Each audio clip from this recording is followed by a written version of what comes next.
Hey guys, welcome to my YouTube channel. तो आज से लेकर के आपके नीट एग्ज़ाम तक बस 24 से 25 दिन बचे हैं। एंड मैं आपको बताने वाली हूँ कि मैंने अपने आखिरी दिनों में क्या किया था। इन 24 से 25 दिन में मैंने अपना क्या किया था अपने नीट एग्ज़ाम के टाइम पे। तो बेसिकली मैंने बहुत सारे मॉक दिए थे। मतलब लास्ट टाइम पे ना मैं सिर्फ मॉक देती थी, सिर्फ और सिर्फ मॉक।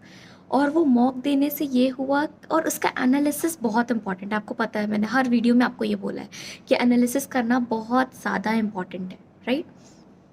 तो एनालिसिस किया मैंने, और मॉनिटर्स डायरी में अपना सब कुछ लिखा कि क्या क्या चीज़ें मैं मिस कर रही हूँ, कहाँ मेरी कौन से स्टेप में कौन सी गलतियाँ हो रही हैं। एंड टू बी ऑनेस्ट, और एक और चीज़ कि आप जब भी सुबह उठो ना, एटलीस्ट 5 से 10 मिनट, ज़्यादा नहीं, मैं आखिरी दिनों में बस 5 से 10 मिनट बैठा करती थी और अपने मॉनिटर्स डायरी को पढ़ा करती थी। मतलब जो मैंने गलतियाँ लिखी हैं, जो मैंने मिस्टेक्स किया है, वो सारी चीज़ें मैं उसमें देखा करती थी कि कौन सा स्टेप है जिसमें मुझे दिक्कत आता था।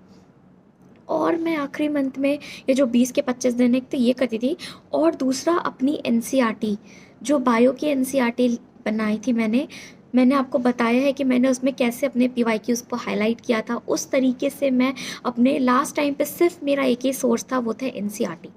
बायो के लिए सिर्फ और सिर्फ एनसीईआरटी में पढ़ा करती थी। That's it.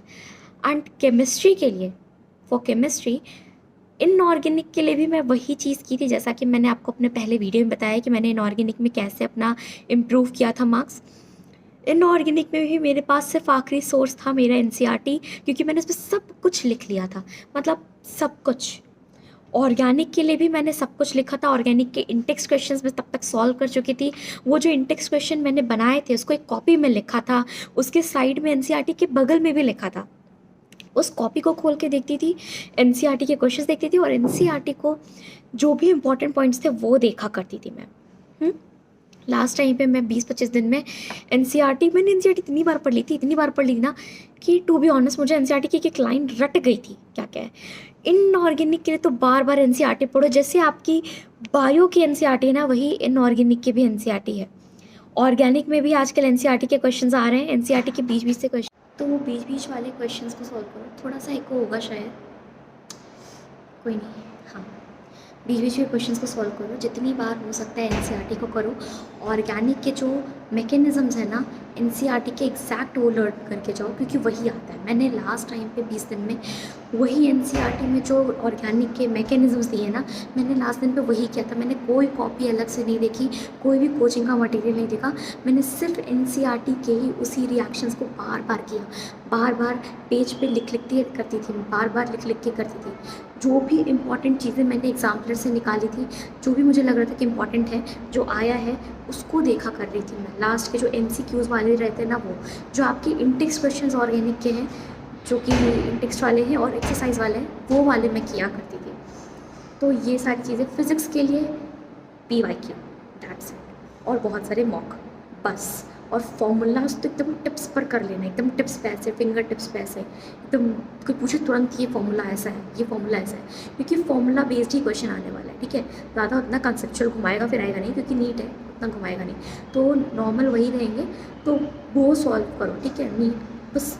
ये मॉक बहुत ज़्यादा दे रहा है, मैंने लास्ट टाइम पे बहुत सारे मॉक्स दिए थे, टू बी ऑनेस्ट। तो मॉक करना है, और फिज़िक्स के लिए मॉक करना है, पीवाईक्यू करने हैं, मॉक करना है, पीवाईक्यू करना है, मॉक करना है।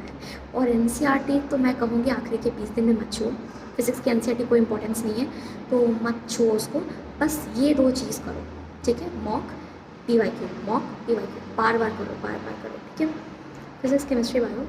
एंड फिजिकल केमिस्ट्री के लिए भी सेम फिज़िक्स के जैसा, बट फिजिकल केमिस्ट्री में अब क्वेश्चंस आ रहे हैं एनसीईआरटी के सेशन रीज़न के लिए।